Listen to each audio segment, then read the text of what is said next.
नमस्ते दोस्तों, ये वीडियो उस माध्यमिक परीक्षा 2023 हिंदी विषय की परीक्षा दे चुके विद्यार्थियों के लिए खास बनेगा।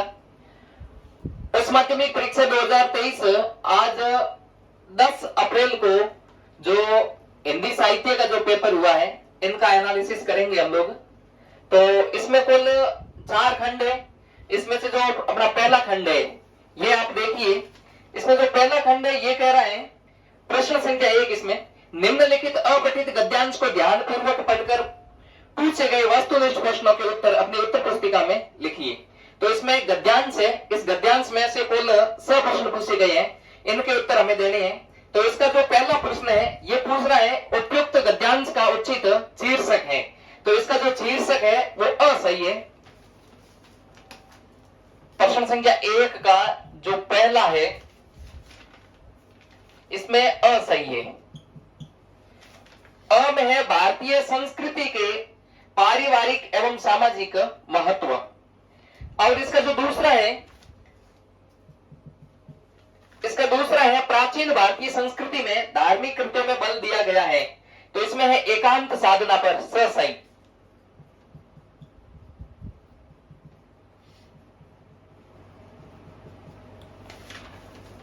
इसका तीसरा है हमारे यहां सामाजिकता की अपेक्षा महत्व दिया गया है।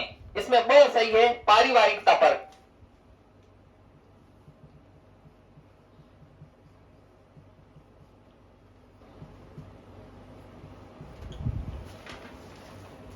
इसका चौथा है पारिवारिकता के साथ साथ क्या बढ़ाना श्रेयस्कर है।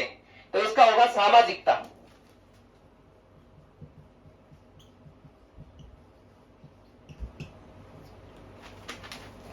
और अगला है ग्रहण शब्द में विपरीतार्थक है। तो ग्रहण का विपरीतार्थक होता है त्याग। 5वें में है त्याग। और अगला है व्यक्ति का व्यक्तित्व कब समाप्त हो जाता है। तो गद्यांश के अनुसार सम्मिलित परिवार की प्रथा को अत्यधिक बढ़ाने से। 6वें में असही है। और अ में है सम्मिलित परिवार को अत्यधिक बढ़ाने से। अब इसी का एक दूसरा भाग और है। इसमें है निम्नलिखित अपठित काव्यांश को ध्यानपूर्वक पढ़कर पूछे गए प्रश्नों के उत्तर अपनी उत्तर पुस्तिका में लिखिए। तो इसमें एक काव्यांश है, मुझे कदम कदम पर चौराहे मिलते हैं, बाहें फैलाए एक पैर रखता हूं कि 100 राहें फूटती, वह मैं उन सब पर से गुजरना चाहता हूं। बहुत अच्छे लगते हैं उनके तजुर्बे और अपने सपने, सब सच्चे लगते हैं। अजीब सी अकुलाहट दिल में उभरती है, मैं उस गहरे में उतरना चाहता हूं, जाने क्या मिल जाए।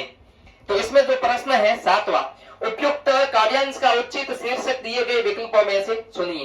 तो जो 7वां है, 7वें में असही है।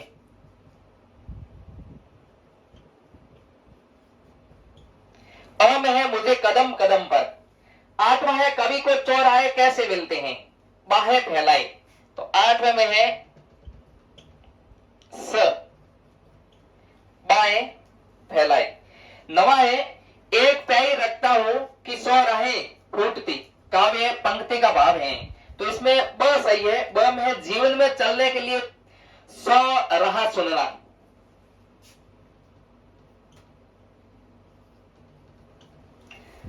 और 10वां है अपने शब्द का विलोम शब्द है, अपने का पराया। तो 10वें में है ब। 11वां है फूटती शब्द का तत्सम शब्द है, तो इसका होगा स्फुटन। 11वें में भी ब। और 12वां है काव्यांश का मूल कथय है, तो इसका कथय है जीवन का विस्तृत क्षेत्र बताना। 12वें में भी ब।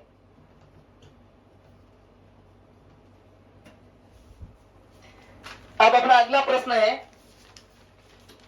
दूसरा, निम्नलिखित रिक्त स्थानों की पूर्ति उचित उत्तर से कीजिए। रिक्त स्थान का उत्कर्ष करने वाली बातों को गुण कहते हैं। तो रस का उत्कर्ष करने वाली बातों को गुण कहते हैं। ये आप स्क्रीनशॉट लेना चाहो तो ले लीजिए।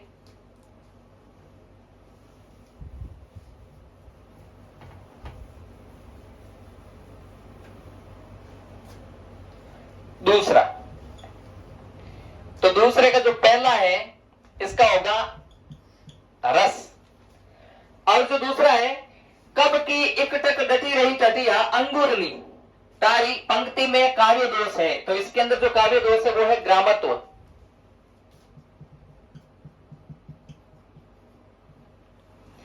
तीसरा है, मात्रिक छंदों में की संख्या नियत रहती है, रिक्त स्थान में यहां पर होगा वर्णिक।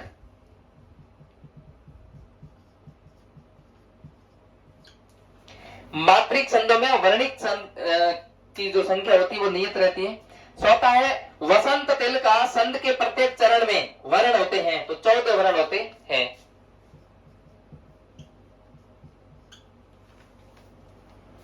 पांचवा है, चरण सरोज पखारन लागा काव्य पंक्ति में अलंकार है, तो इसमें है रूपक अलंकार।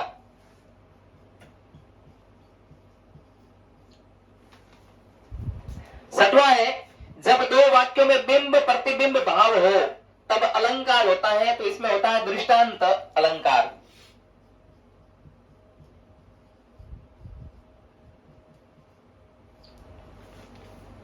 अब अगला है अपना तीसरा प्रश्न।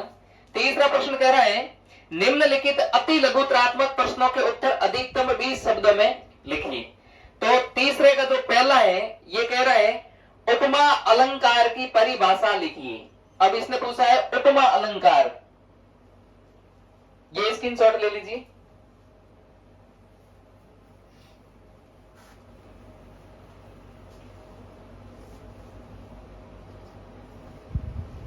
उपमा अलंकार की इसने परिभाषा पूछी है। तो उपमा अलंकार की जो परिभाषा होती है वो होती है जहां किसी वस्तु या व्यक्ति की तुलना किसी दूसरे वस्तु या व्यक्ति से की जाती है।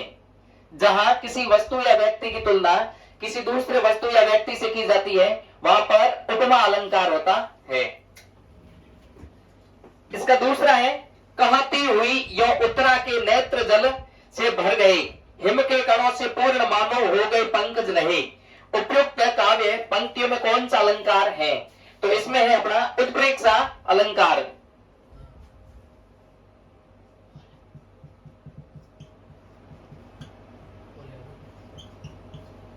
उत्प्रेक्षा।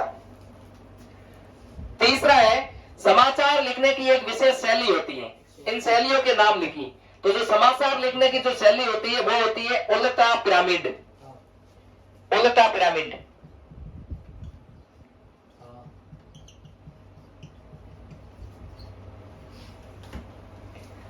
और इन शैलियों के नाम है कथा है, वर्णनात्मक है, व्याख्यात्मक है, प्रवचन है। चौथा है, विचारपूर्ण लेखन क्या होता है? जहां शब्दों का उचित चयन हो और सहज भाव से जो लिखा जाए वही विचारपूर्ण लेखन कहलाता है। अगला है, समाचार माध्यमों में एक सफल साक्षात्कार के लिए किन किन गुणों की आवश्यकता होती है? तो सफल साक्षात्कार के लिए जो समाचार माध्यम होता है उसका जो गुण होते हैं उसमें वो होते हैं, एक तो अच्छा व्यक्तित्व होना चाहिए, एक उन्मुक्त वार्तालाप की क्षमता अच्छी होनी चाहिए, परिवर्तनशीलता होनी चाहिए, समायोजनशीलता होनी चाहिए। अगला है, निराला की कविता सरोज स्मृति किस पर केंद्रित है? तो ये है निराला जी की जो पत्नी है सरोज, उसके ऊपर ही केंद्रित है। अगला है, जहां कोई वापसी नहीं पाठ की विदा का नाम लिखिए, ये किस संग्रह से लिया गया है? तो इसमें जो पाठ की विदा है ये तो है यात्रा वृतांत, और जो ये संग्रह है उस संग्रह का नाम है धुंध से उठती धुन का संग्रह है। अगला है, कच्चा चिट्ठा पाठ का मूल विषय क्या है? तो कच्चा चिट्ठा जिसके अंदर लेखक कौशाम्बी वह पचोवा की यात्रा करता है, जिसमें दुर्लभ वस्तुओं का संग्रह होता है, ऐसी चीजों का जो भाव होता है वहां पर कच्चा चिट्ठा पाठ का मूल विषय है। शब्दों से जुड़ना, प्ले विद द वर्ड्स, कविता की दुनिया में प्रवेश करना है, यह कथन किसका है? तो यह कथन है अपना W.H. ऑडेन का। 10वां है, नाटक का सबसे जरूरी और सशक्त माध्यम कौन सा है? तो नाटक का सबसे जरूरी और जो सशक्त माध्यम होता है वो होता है संवाद। संवाद यानी वार्तालाप। किसी कहानी का केंद्रीय बिंदु क्या होता है? 11वां प्रश्न है, किसी कहानी का केंद्रीय बिंदु क्या होता है? तो कहानी का केंद्रीय बिंदु हमेशा कथानक होता है।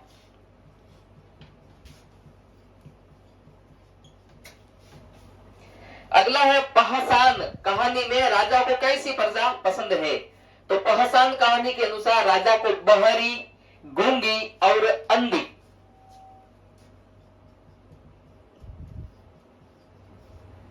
बहरी, गूंगी व अंधी प्रजा पसंद है। ये था अपना खंड अ। अब अपन एक अगले वीडियो में मिलते हैं खंड ब के साथ। तब तक आप मेरे साथ बने रहिए। बहुत बहुत धन्यवाद।